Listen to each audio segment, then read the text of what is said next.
सरस्वती नमस्तोभ्यं वरदे कामरूपिणीं विद्यारंभं करिष्यामि सिद्धिर्भवतु मे सदा।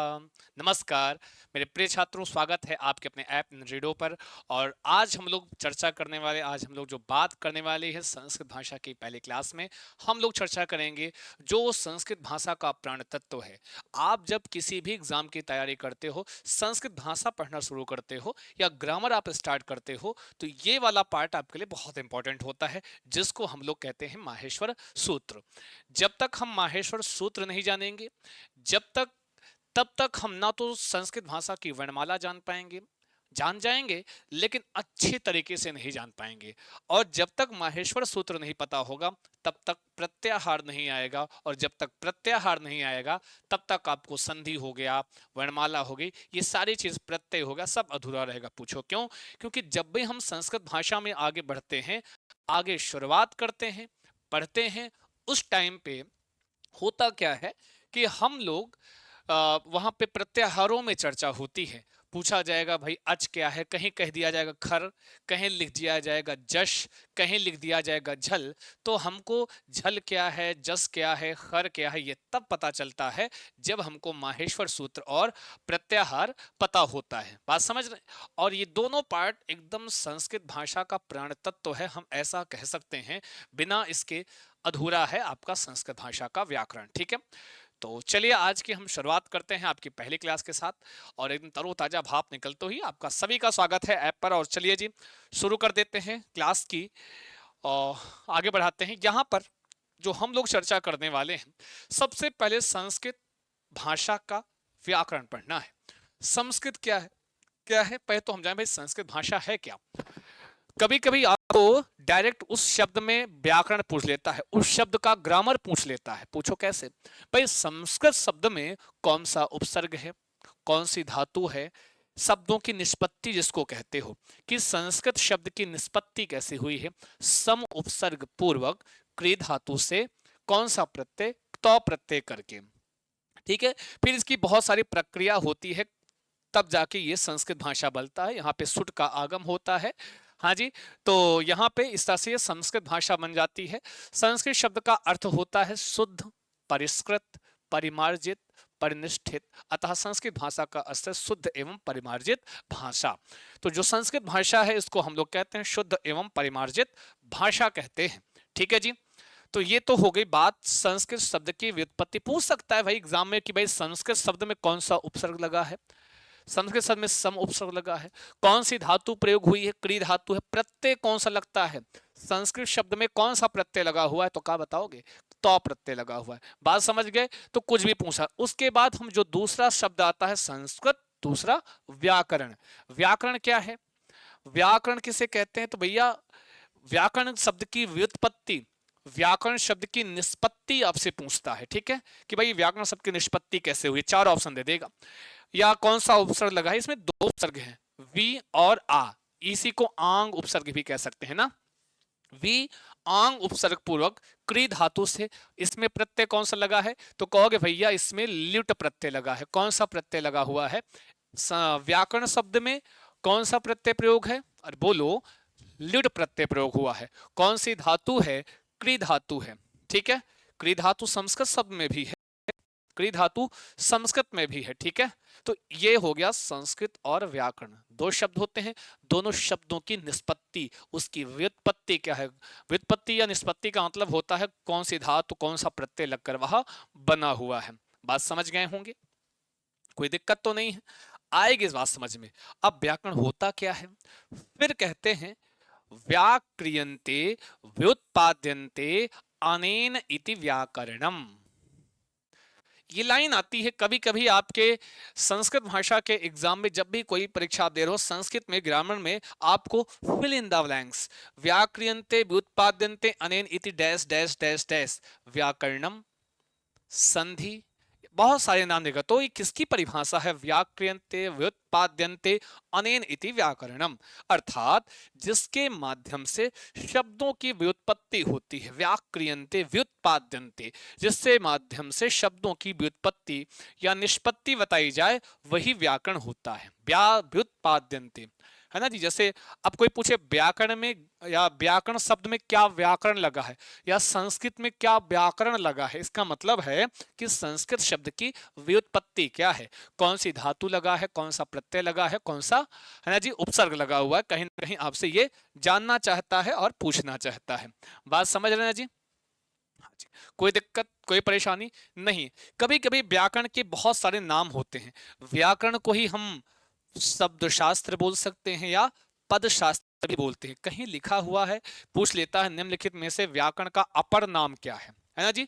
निम्नलिखित में से व्याकरण का अपर नाम क्या है, तो क्या बोलोगे? अरे बोलोगे भैया, व्याकरण को हम शब्द शास्त्र भी कहते हैं, पद शास्त्र भी कहते हैं।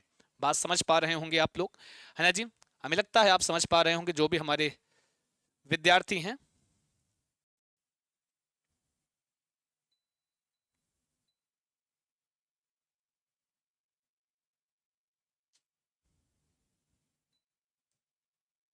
ठीक है, व्याकरण को ये नोट कर लो भैया। नोट करो करो करो, काहे शर्मा रहे हो तुम लोग? हैं, काहे को शर्माना, पढ़ते रहो बढ़ते रहो। शब्द शास्त्र भी कहते हैं इसको, और हम क्या बोलते हैं, पद शास्त्र के नाम से भी जानते हैं। किसको? व्याकरण शब्द को हम इतने नामों से जानते हैं, पहचानते हैं और समझते हैं। बात समझ गए होंगे। हमारे जो भी छात्र जुड़े हुए हैं, सभी का बहुत स्वागत है। और संस्कृत भाषा एकदम हो जाएगी आसान, एकदम आपकी तरह, चिंता मत कीजिए। हम लोग जो आज पढ़ने वाले हैं, शुरुआत करेंगे माहेश्वर सूत्रों से। हम जब किसी ग्रामर की शुरुआत करते हैं, किसी भी भाषा के व्याकरण की, ठीक है, एक सेकेंड सॉरी,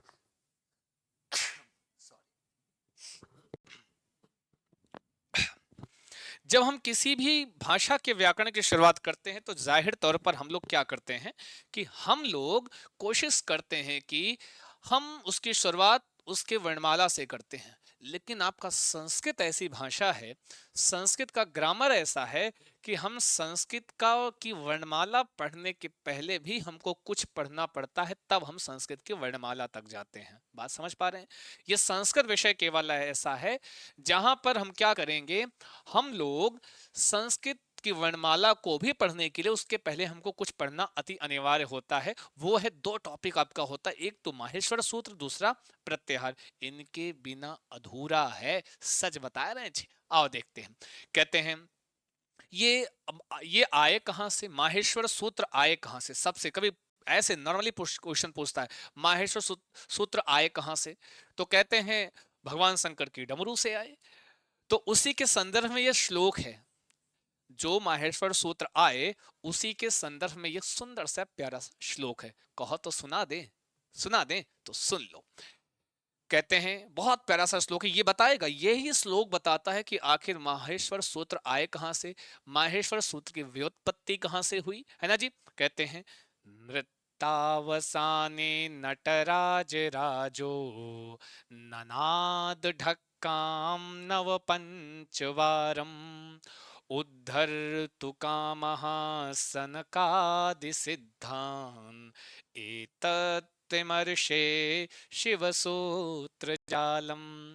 अभी बाउंस चला गया होगा ना। आइए हम आपको बताते हैं ये श्लोक आपसे क्या कहता है। लिखा हुआ है नृत्तावसाने। नृत्य मतलब तो आप जानते हो, आप भी करते होंगे। हाँ, शादियों का मौसम आने तो हर किसी को नागिन करते हुए देखोगे आप, है ना जी। वही कह रहे हैं, नृत्य मतलब नृत्य, डांस आपकी अंग्रेजी भाषा में। अवसाने, नृत्य अवसाने, अवसान मतलब होता है अंतिम, लास्ट, है ना जी। नृत्य के अवसान में मतलब बाद में, नृत्य के बाद में। नटराज राजो, नटराज राजो किसको कहा गया है? भगवान शंकर को कहा गया है, ठीक है।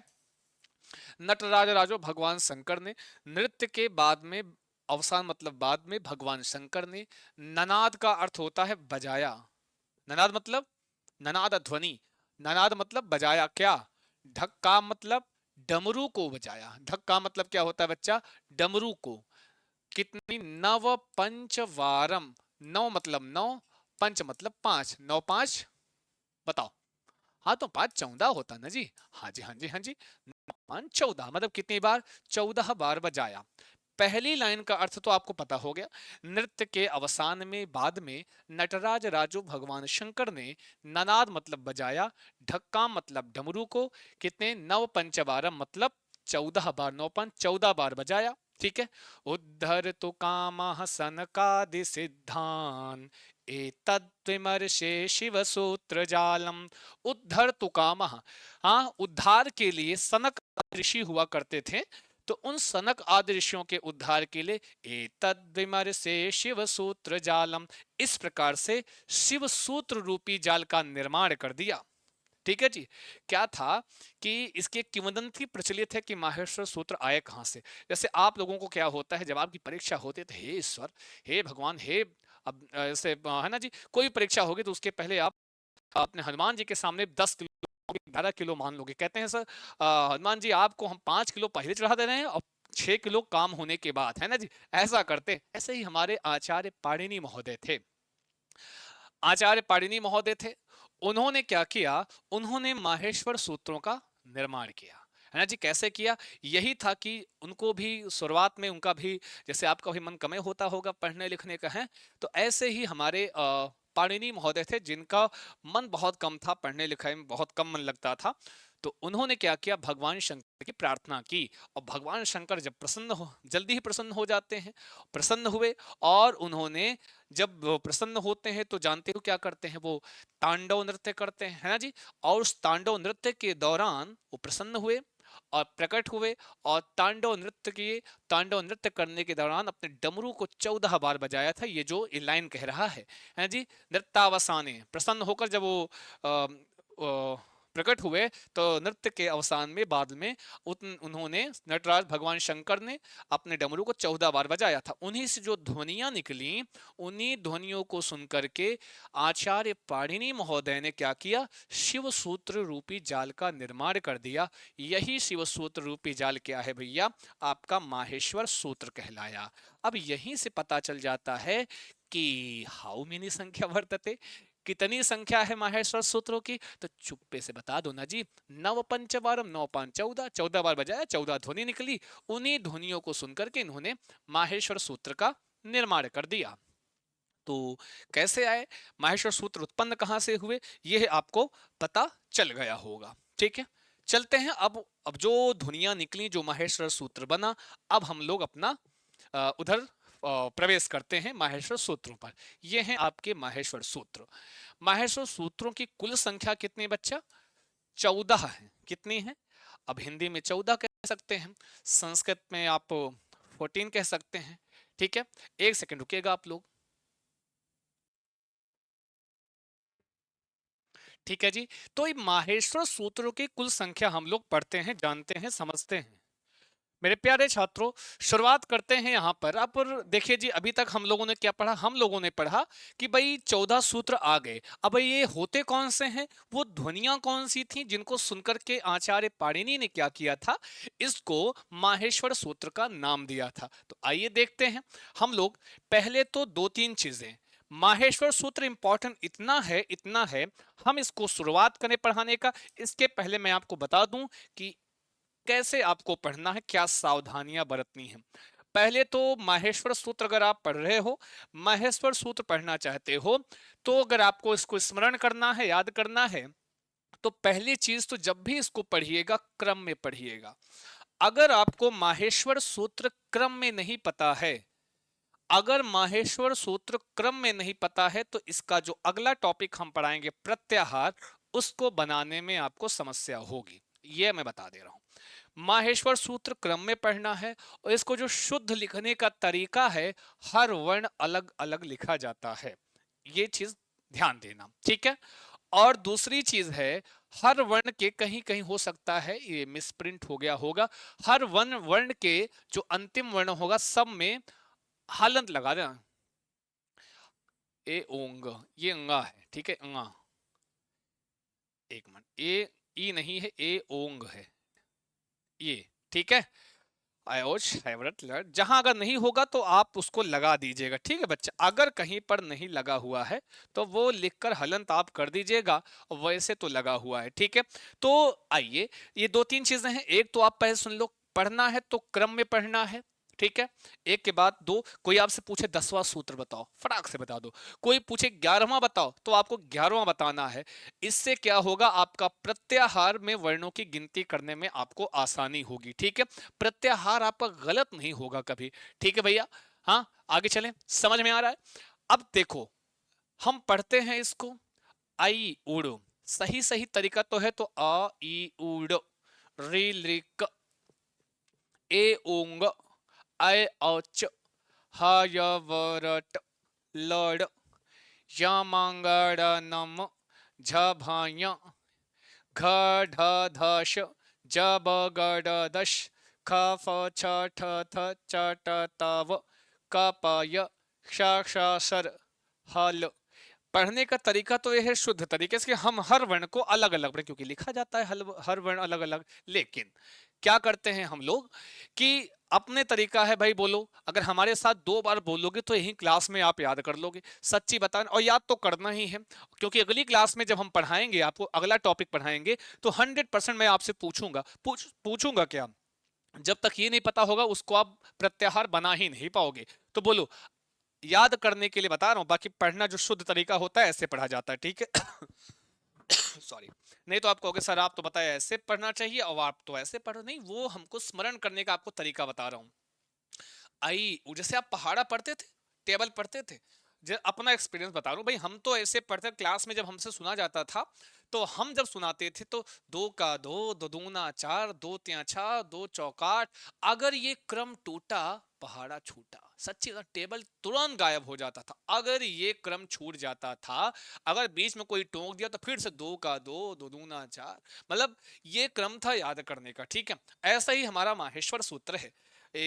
ऐ उड़, रील रिक, ए ओंग, ऐ औच, है वरट, लड़, यमंगड़नम, झभई, घड़ धश, जब गढ़ दस, खप छठत चट तौ, कपय शश शर हल। बात समझ रहे हैं जी। इसी तरीके से पढ़ना है, कम से कम 3 बार हमारे को सुनो और तुम बोलो। अब अगर नहीं बोलोगे, पेन फेंक के मार देंगे, तुम्हारे लग जाएगा। कहेंगे सर कैसे लगेगा, हमें पता है, हम मारते तो लग भी जाता है, याद रखना। चलो पढ़ो मेरे साथ, बोलो। आई उड़, रील रिक, ए ओंग, ऐ औच, है वरट, लड़, शमंगड़नम, झभई, घड़ धश, जब गढ़ दश, खफ छटत। ये थोड़ा बड़ा सा है ना, अगर नहीं पढ़ पाते हो एक बार में तो बोलो, खफ छठत चट तौ। 3 बार में पढ़ो, याद हो जाएगा। क्या, खफ छठत चट तौ, खफ छठत चट तौ, कपय शश शर हल। बात समझ रहे हो। आई उड़, आंख, अच्छा आंख ही बंद करो, पढ़ो मेरे साथ। आंख ही बंद करो तब हमारे साथ बोलो, और नहीं बोलोगे समझ लेना गलत बात है, याद नहीं होगा। आंख ही बंद कर लो, का टुकुर टुकुर देख रहे हो, पहले आंख बंद करो। हाँ अब सुनो, अब बोलना, आंख बंद और बोलो मुंह से, सुनकर बोलो ध्यान से, याद हो जाएगा। आई उड़, रील रिक, ए ओंग, ऐ औच, है वरट, लड़, यमंगड़नम, झभई, घड़ धश, जब गढ़ दश, खप छठत चट तौ, खप छठत चट तौ, कपय शश शर हल। सुनेंगे कल, समझे कि नहीं समझे। हाँ जी। तो आई उड़, रील का, ए ओंग, ऐ औच, है वरट, लड़, यमंगड़ नम, झभई, घड़ दस, जब गढ़ दस, खप छठत चट तौ, कपय शश सर हल। ना याद हो ना, किचन में रहो, हैं, मार्केट में जा रहे हो, गोलगप्पा खा रहे हो, पैसा मांगे तो क्या बोलोगे, माहेश्वर सूत्र सुना देना। एक तो पैसा बच जाएगा, ऊपर से क्या होगा, क्या होगा, एक तो पैसा बचा, ऊपर से आपका सिलेबस तैयार हो रहा है। आई उड़, सासू माँ कहें कि 2 बार 4 बार 3 बार 4 बोल दी, चाय बना के लाओ, तो माहेश्वर सूत्र शुरू कर देना, वो तुमको चाय बना के पिलाएंगी। आई उड़, रील रेखा, ए ओंग, आए औच, है वरट, लड़, यमंगड़ नम, झभई, घड़ धस, जब गढ़ दस, खप छटत चट तौ, कपय शश सर हल। ऐसे ही पढ़ लेना है। आई बात गई समझ में। आइए, अब हमको ये तो हो गया आपकी 14 माहेश्वर सूत्र आपको आने चाहिए। बात समझ रहे हो? ये तो है कि 14 माहेश्वर सूत्र आपको पता हो, आपको आना चाहिए 14 सूत्र। लेकिन थोड़ा सा और देख लेते हैं इसमें क्या करते हैं हम लोग। विशेष बात, एक चीज आप देख रहे होंगे, हर सूत्र के अंतिम वर्ण में क्या लगा हुआ है? हलंत लगा हुआ है। लगा है कि नहीं? बोलो हाँ कि ना। हर सूत्र के अंत में, यहां पर भी, यहां पर भी, यहां पर भी, यहां पर भी, यहां पर भी, यहां पर, हर सूत्र में नहीं लगा होगा तो लगा लेना, ठीक है। क्या होता है, जैसे आपका भी अपना एक नाम होगा, है कि नहीं? अब बेनाम तो नहीं हो, आपका अपना नाम भी होगा। वैसे ही इन वर्णों को एक नाम से पुकारा जाता है। जैसे अभी हम आपसे पूछे कि भाई टा, तो कहेगा हलंत वर्ण है टा, है ना जी? कह सकते हो, गलत थोड़ी ना है, सही है। लेकिन इन्हीं अंतिम में जो हलंत वाले वर्ण हैं, इनको एक नाम दिया गया, एक सूत्र से नाम दिया जाएगा, ठीक है। इनको चूंकि संस्कृत भाषा पर सूत्रों में काम होगा, ठीक है। इन सारे वर्णों को, जितने भी अंतिम में ये हलंत वाले वर्ण हैं, इनको एक नाम दे दिया गया है जी, कि भाई अब इसको हलंत हलंत मत कहो, इसको एक नाम से पुकारो, ठीक है। जैसे आपको रमेश, सुरेश, गणेश, महेश नाम से पुकारे जाते हैं, वैसे इनको भी क्या करना है बच्चा? नाम से पुकारना है। इन सारे जितने भी हमारे अंतिम में हलंत वाले वर्ण थे, उनको कहा गया, इनको एक नाम दी गई, एक संज्ञा दी गई। संज्ञा क्या होती है? नाम, है ना जी। जैसे कोई पूछे आपकी संज्ञा क्या, तो आपका नाम रमेश, तो रमेश आपकी संज्ञा। वैसे ही इन वर्णों को एक नाम दिया गया, संस्कृत व्याकरण की भाषा में कहें, इनको एक संज्ञा दी गई। क्या कहा गया? इनको कहा गया, इन सारे वर्णों को एक नाम दिया गया। वो नाम क्या है? इत संज्ञक वर्ण। हम आगे लिख सकते हैं। अब इसको आप लिख सकते हो, एक पॉइंट बना सकते हो कि माहेश्वर सूत्रों में, माहेश्वर सूत्रों में अंतिम हलंत युक्त वर्णों को, हलंत युक्त वर्णों को किस नाम से जाना जाता है? इत संज्ञक वर्ण के नाम से। किस नाम से बच्चा? इत संज्ञक वर्ण। याद रखना, किस नाम से जानते हैं? इत संज्ञक वर्ण। वेरी इंपॉर्टेंट है, आपसे पूछता है एग्जाम में, इत संज्ञक वर्ण। अच्छा, एक एक क्वेश्चन और पूछता है, अंतिम हलंत युक्त वर्णों की इत संज्ञा करने वाला सूत्र। एक पूछता है, इत संज्ञा करने वाला सूत्र कौन सा है ना जी। एक क्वेश्चन बनता है, जो मैंने कहा ना कि सूत्र से इत संज्ञा होती है। किसका? लेकिन कंडीशनल है, इस संज्ञा करने वाले बहुत सारे सूत्र हुआ करते हैं। लेकिन यहां पर अगर ऐसा पूछे हलंत वर्णों की, किसकी बच्चा? हलंत वर्णों की, है ना जी, हलंत वर्णों की। सॉरी, ऐसे नहीं, और लिखो अंतिम हलंत वर्णों की, ऐसा लिखो, ठीक है। हाँ, अंतिम हलंत वर्णों की इत संज्ञा करने वाला सूत्र, ठीक है। हाँ, इत संज्ञा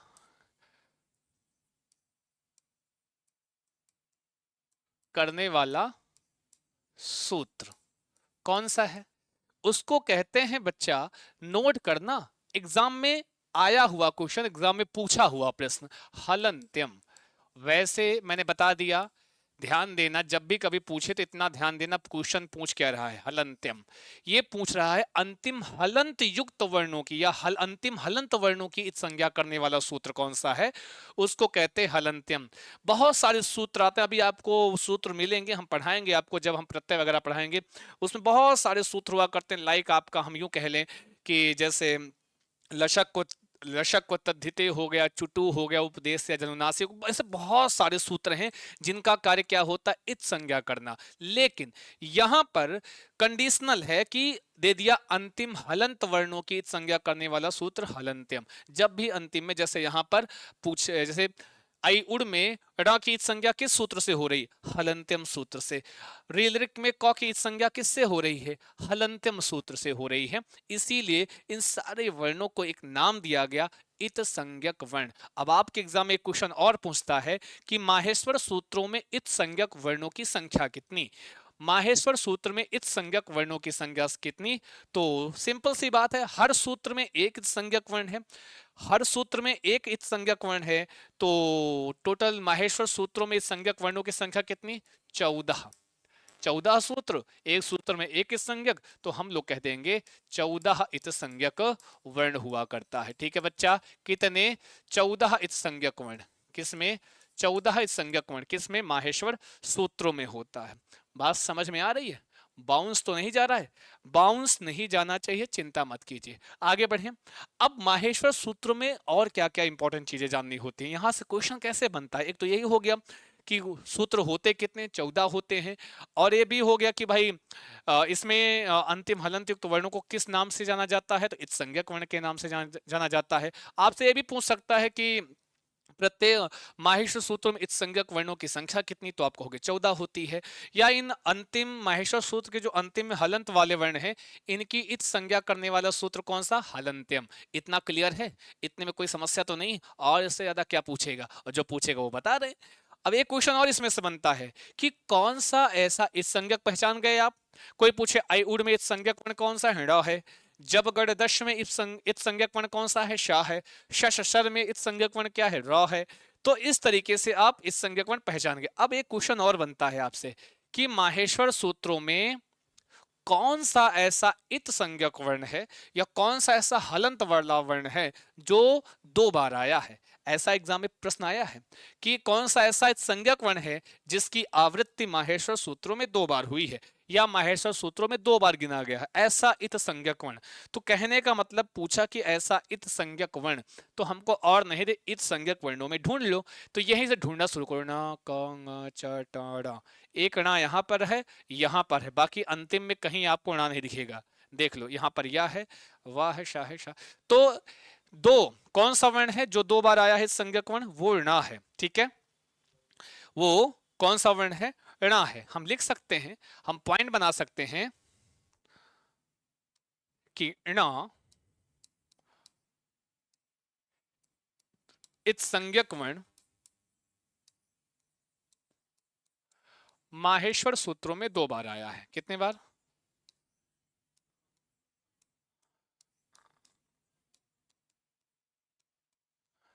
पूछता है कौन सा आया है, तो णा 2 बार आया है। ठीक है, अब ये भी पूछ ले किन किन सूत्रों में आया है।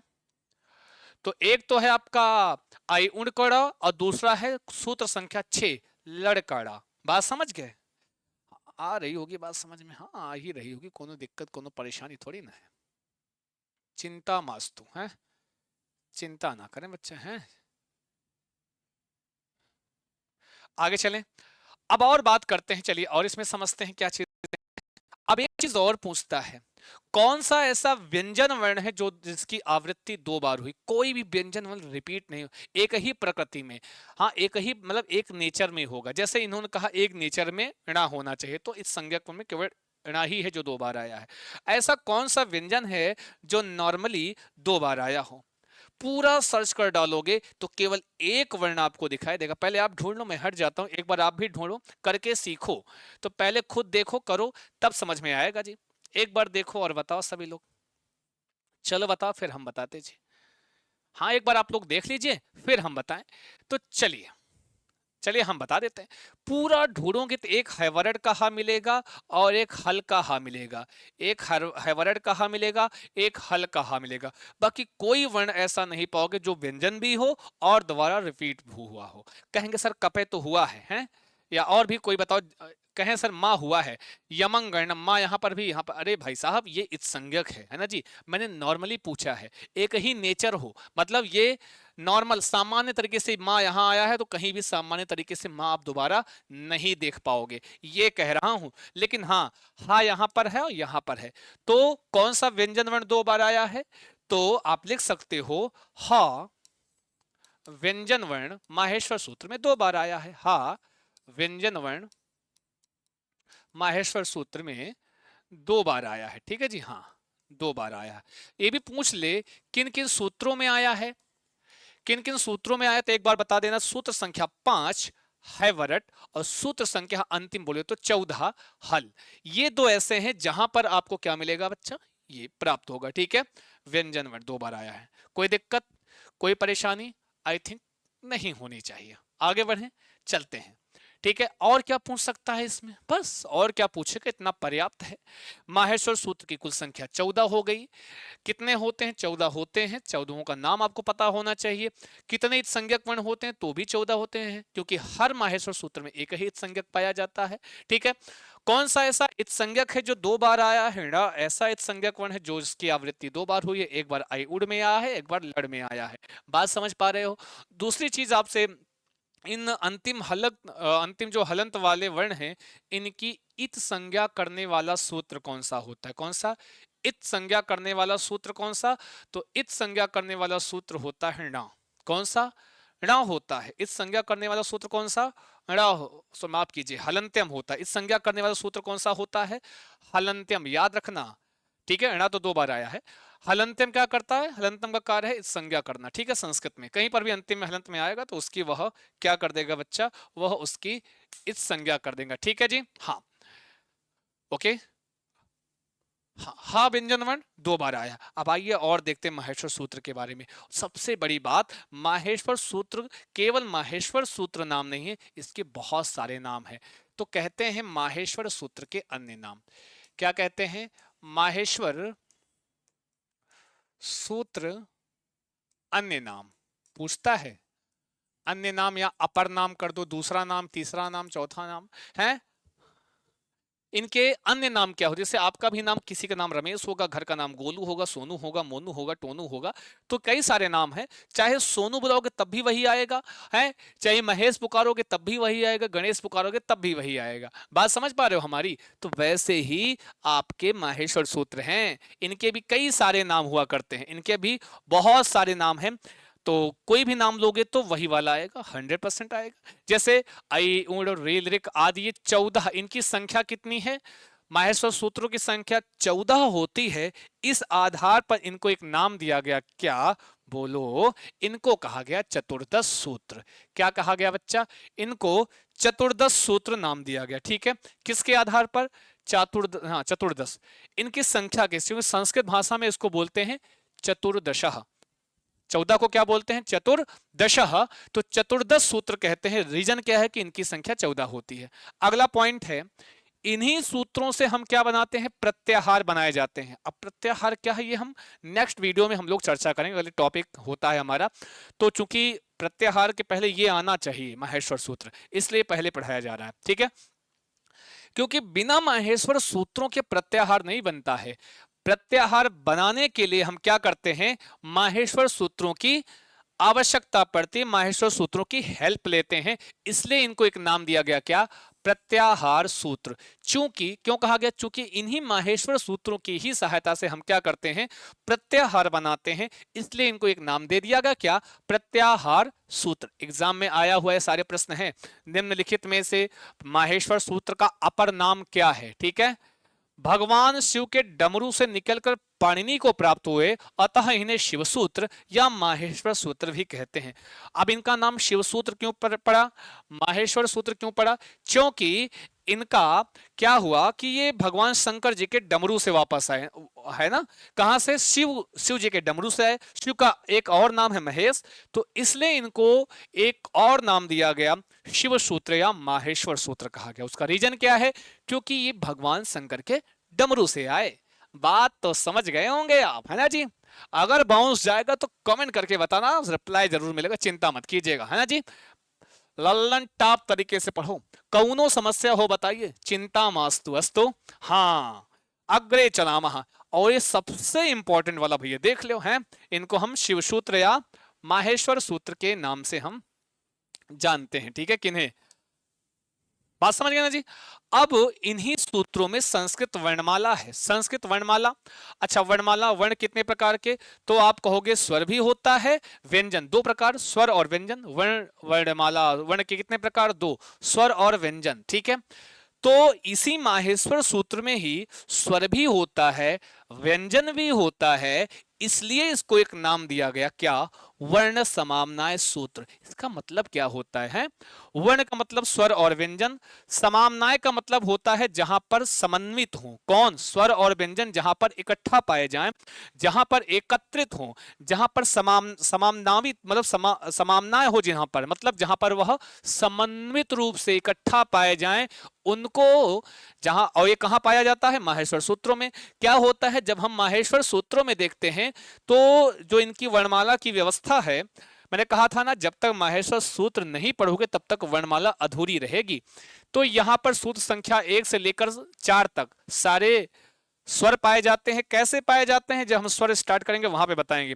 सूत्र संख्या 5 से लेकर सूत्र संख्या 14 तक सारे व्यंजन पाए जाते हैं। आपने देखा, तो 1 से 4 तक आपके स्वर हो गए। क्या हो गया बच्चा? यहाँ स्वर पाए जाते हैं, सारे के सारे स्वर। और 14 तक आपके व्यंजन पाए जाते हैं, इसलिए इसको एक नाम दिया गया। चूंकि वर्ण का मतलब स्वर और व्यंजन, समाम नाम मतलब जहां पर इकट्ठा पाए जाए, तो आप देख लो माहेश्वर सूत्र में एक ही जगह पाए जा रहे हैं, इसलिए इसको एक नाम दे दिया गया। क्या? अरे बोलो बोलो, वर्ण समामनाय सूत्र। बात समझ गए होंगे? बाउंस तो नहीं जा रहा, बस एकदम, हाँ, चिंता ना करो जी, एकदम। तो ये क्लास, अब देखो, ये है आपकी माहेश्वर सूत्र की क्लास। अब जो इसके बाद हम लोग पढ़ेंगे, देखो एकदम हमको सिस्टमेटिक पढ़ना है। हम आपको पहले वर्णमाला भी पढ़ा सकते थे, लेकिन जब हम वर्णमाला पढ़ाते तो बहुत सारे हमारे विद्यार्थी होंगे, जब वहां पर मैं कहता बार बार शल, मैं कहता शर, मैं कहता, है ना जी, अच, मैं कहता हल, तो हो सकता था कि उनको फिर हमको वहां पे कुछ और भी बता कि हल क्या है, शर क्या है, सल क्या है। लेकिन जब आप माहेश्वर सूत्र और प्रत्याहार पढ़ लोगे, उसके बाद हमको हल क्या है, शल का मतलब क्या होगा, अच का मतलब क्या होगा, यर का मतलब क्या होगा, है ना जी, इन सब का मतलब आपको हमको नहीं बताना होगा, ये आप ऑटोमेटिक वहां पर पहले से, जब हम माहेश्वर सूत्र प्रत्याहार की क्लास में इसको हम लोग डिस्कस कर लेंगे। ठीक है, तो फिलहाल आज के लिए बस इतना ही रखते हैं, क्योंकि एक टॉपिक आपका माहेश्वर सूत्र था। इसमें अगर कोई डाउट होगा तो कमेंट बॉक्स में कमेंट भी कर दीजिएगा। तो आज के लिए बस इतना ही, लेते हैं आपसे विदा। नमस्कार, शुभम भूयात, all the best, thank you so much जुड़ने के लिए। और साथ ही साथ आप सभी को इसकी नेक्स्ट क्लास जो हमारी होगी वो प्रत्याहार की होगी। ठीक है जी, all the best, thank you so much, धन्यवाद जी सभी छात्रों।